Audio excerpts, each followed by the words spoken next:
Welcome back, everyone. Ready for another deep dive? Today we're going to be looking at how some pretty small changes can actually have huge ripple effects. We're talking like a name on a map changing, a movie stirring up all kinds of controversy, even a soccer star's arrest. You might think, okay, random stuff. What's the connection? But trust me, these things, they all connect to bigger issues, you know? Yeah, absolutely. Yeah. It's fascinating, actually. It's like these stories become a lens to see these cultural clashes and power dynamics that we might not even notice otherwise. Exactly. I don't know if you remember those magic eye posters, but it's like, you gotta look past what's right there on the surface to see the whole picture. Okay, so first up, this whole Gulf of America thing I read about, this InfoBay article, it says Google Maps, they're gonna start showing Gulf of America instead of Gulf of Mexico, for US users at least. And get this, it's based on an executive order from Trump.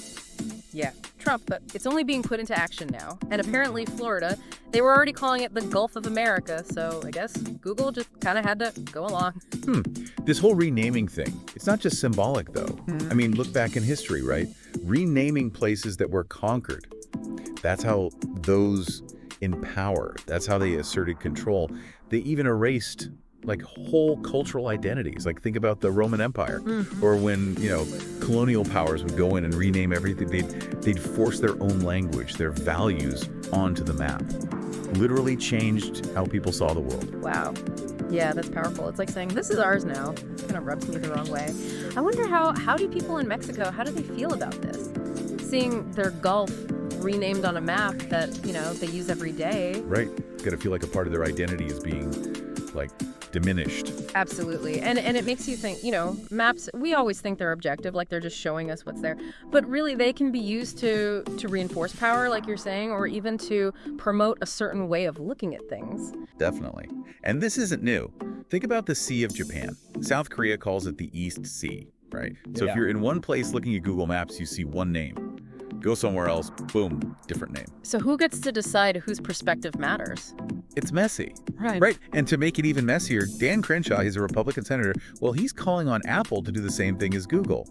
Jump on the bandwagon. Even these tech giants, they get caught up in these naming fights. It's a good reminder that even now in the digital age, geography, names, they're all tied up in politics, Yeah, big time.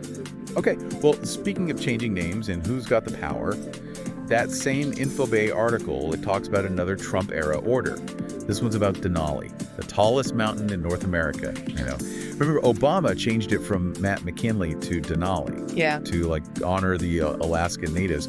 Well, he went and reversed it. Said it was all about McKinley's legacy. This whole back and forth over the name Denali, it's layered.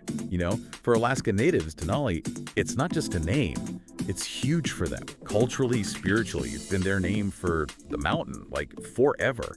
When Obama made that change, it was a big deal, respect and reconciliation. Then Trump comes along, reverses it, and it just reignites this debate about whose history matters more, whose voices get heard. Totally. And isn't it something that Trump, when he was praising McKinley, he said McKinley made the country rich through terrace and talent. Feels pretty relevant now with all the trade wars going on. Yeah, you can definitely see the parallels, right, to current political stuff. It shows how leaders, they use names, they use historical figures to push their own agendas and shape how people see things. Both the Gulf of America thing and the Denali thing, they show how just renaming something, which seems so simple, can be used to tell a specific story. Yeah. And to shift who's got the power. It makes me think, imagine I'm standing at the top of Denali, right? And I'm thinking about all this history, this fight over what to call it. Would it change how I experience that, how I feel about the mountain? It would add a whole other dimension, that's for sure. Yeah, it definitely makes you think about the stories we tell about places and how those stories can change, depending on who's in charge. Right. Okay, let's shift gears for a sec. Talk about something a little more personal.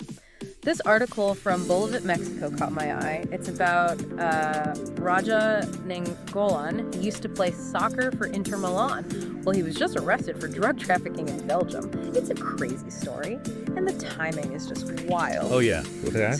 So the article says he had just scored this amazing goal, an Olympic goal, I think they call it. Basically, he scored straight from a corner kick, in his new team's debut. Wow. So 1 minute, he's on top of the world, and then, bam, serious charges. It's a rough fall from grace, man. Yeah, it is. And the article mentions that, Nainggolan was super talented, but he also had this reputation, for some off-field issues. Do you think there's a connection there, like between the talent and the struggles?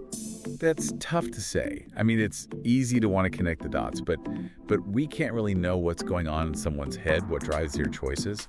At the end of the day, athletes they're just people. Right. They're their own stuff going on, their own demons to fight. Yeah, you're right. But this goes beyond, like, the typical bad boy athlete thing. Yeah. The article says one of Nainggolan's associates, he was convicted back in 2016 for cocaine smuggling that was tied to Hezbollah. Whoa.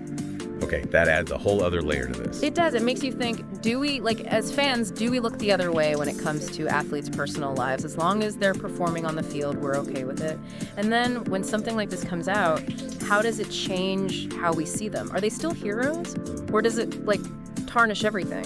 It definitely challenges the image we create of these public figures, right? Yeah. Like the stories we tell ourselves about them. For sure. Imagine being a fan, you're cheering for his goal, and then bam, this news hits. It totally changed your perspective. Yeah, no doubt. It reminds you that their lives, just like anyone else's, are full of contradictions. And it forces us to think, how do we really judge people, especially those in the public eye? So much to think about. Speaking of unpacking complicated situations, let's talk about this movie, Emilia Pérez. It's causing quite a stir. I've got a few articles here from Infobay and El Universal, and it seems like this film is really hitting a nerve, especially in Mexico. Yeah, I saw some stuff about that. What's going on? So it's a musical about a drug lord who transitions gender to, escape their past. And get this, it stars Zoe Saldana. Oh, wow. That's quite a premise. Sounds like it's got all the ingredients for a good controversy. It does. It seems like a recipe for debate, that's for sure. Definitely. So what are people saying? What are the big issues? Well, from what I'm reading, it's a couple of things. First, the Spanish pronunciation. Some people are saying it's just off, it doesn't feel authentic. And then there's the bigger question of, how sensitive is this film to Mexican culture and issues? Some people feel like the story isn't being told the right way, it's missing the nuances of what they've lived. That's interesting. Makes you think about that line, right, between being creative and appropriating culture. Who gets to tell whose story? How do you even navigate that, especially when you're dealing with stuff that's so sensitive? That's the million-dollar question, right? It's a tightrope walk, for sure. And then you've got one of the film's stars, Karla Sofía Gascón. She's trans, and she's made some pretty inflammatory comments. This one Infobay article, it says she compared criticism of the film to the Holocaust, which understandably caused a lot of backlash. Yeah, I can see why. That's a very loaded comparison. You have to be really careful with language, especially when you're talking about something as horrific as the Holocaust. Yeah, absolutely. But then in another Infobay article, she's urging Mexicans to stop making memes about the movie. She's like, go see it before you judge it. It's complicated, isn't it? On the one hand, there are legitimate questions about, representation, cultural sensitivity, but then there's this argument that people shouldn't dismiss art without engaging with it first. It's not black and white. It's definitely not. And it's something I'd love to hear from our listeners about.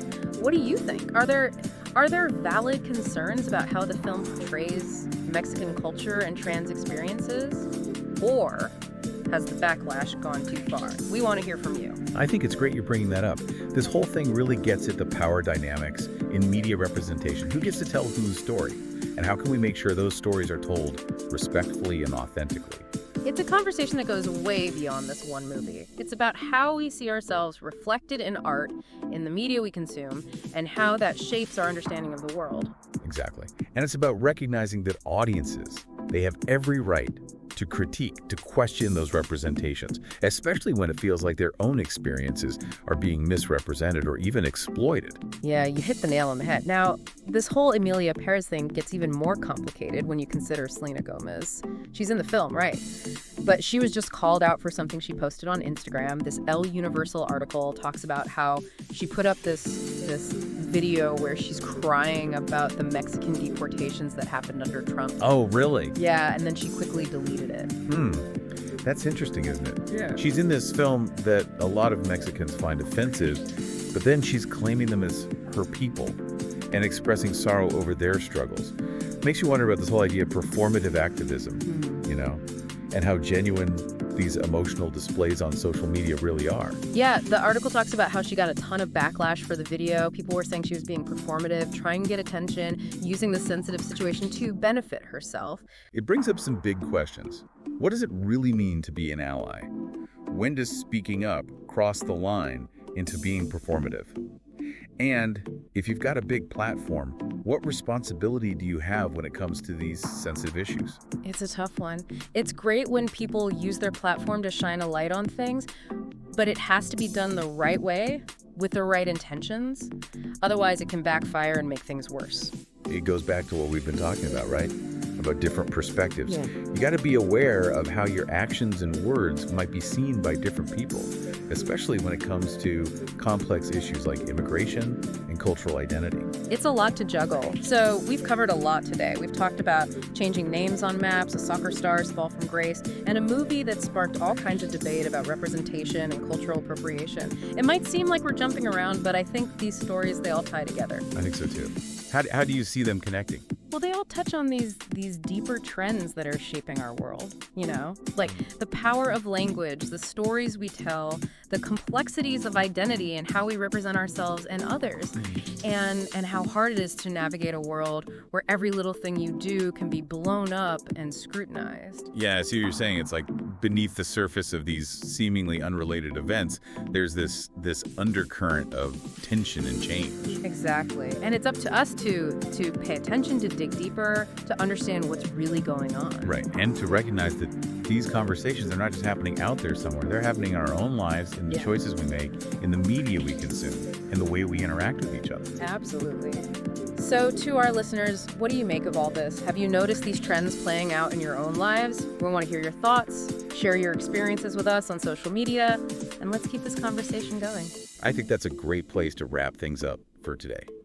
But remember, this is just the beginning of the conversation. There's always more to explore, more to learn, more to discuss. Totally agree.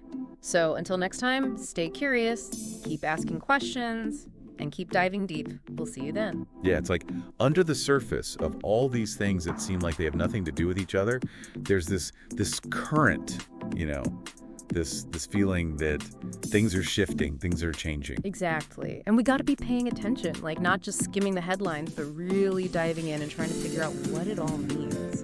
Right.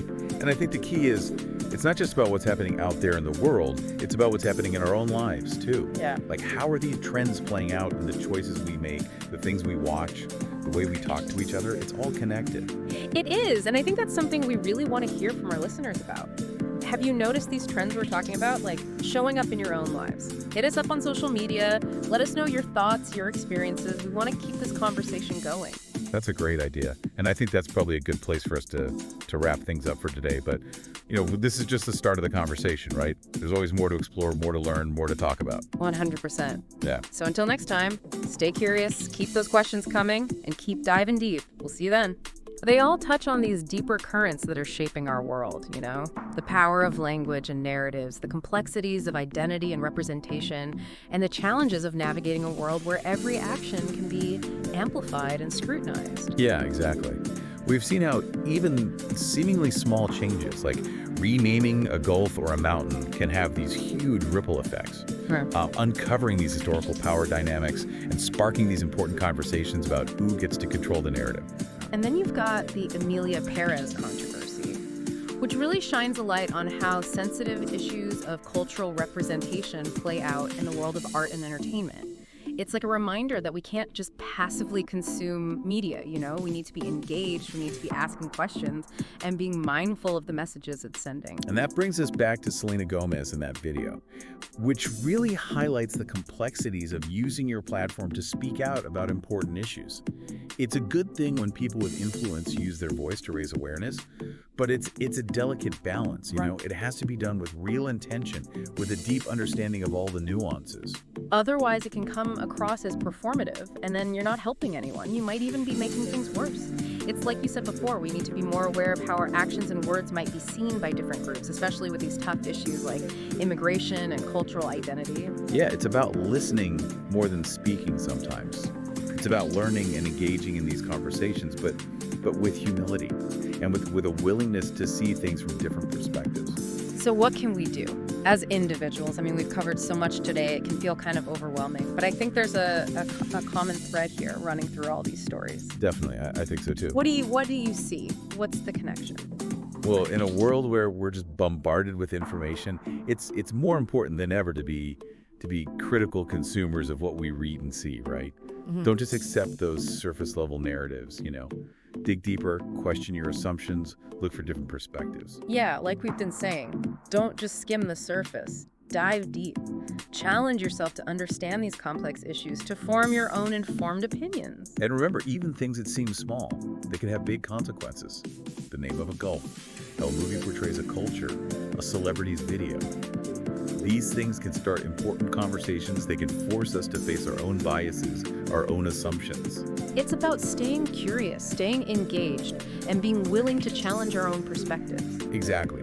Because at the end of the day, that critical thinking, that open-mindedness, that's what's going to help us make sense of this crazy, complicated world. So to our listeners, keep those minds curious, keep those hearts open. Until next time, keep diving deep. We'll see you then.